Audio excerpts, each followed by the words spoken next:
মায়ের কাছেই দিনের 24টা ঘন্টা কাটাতো আলফি ইকরার একমাত্র ছেলে রিজিক, সেই মাকেই শেষবার দেখার সৌভাগ্য হলো না তার। হ্যাঁ দর্শক, ইকরাকে শেষ দেখা দেখতে পারেনি তার ছেলে রিজিক, আর মাকে সে ওই অবস্থায় মেনেই নিতে পারছে না।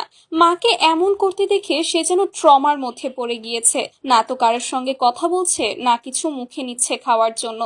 একটু পরপর শরীর ঝাঁকি দিয়ে জ্বর আসছে, কি তীব্র জ্বর, এবং বারবার করেই মিনতি করছে তার মাকে দেখবার জন্য।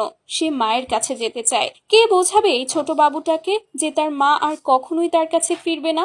যেহেতু ইকরা তার শাশুড়ির থেকে আলাদা হয়ে আলাদা বাসায় থাকতো, তাই তার বাচ্চা রিজিককে সামলানোর জন্য একমাত্র সে ছাড়া আর কেউই ছিল না।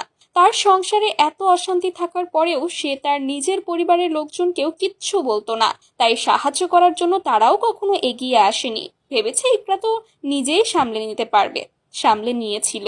সবকিছু ফেলে কোনো কাজকর্ম না করে শুধুমাত্র নিজের ছেলেটার কথা চিন্তা করে নিজের ক্যারিয়ার শেষ করেছে ইকরা, যাতে ছেলেটাকে সারাটা দিন সময় দিতে পারে। আর এভাবেই ছেলেকে নিয়েই সারা দিন রাত কাটিয়ে দিত সে। রিজিকও মা ছাড়া কিছুই বোঝে না। আলভি হয়তো সপ্তাহে একবার আসতো বাসায়, কিন্তু বাকি 6টা দিন কিন্তু ছেলেটা তার মায়ের কাছেই কাটাতো।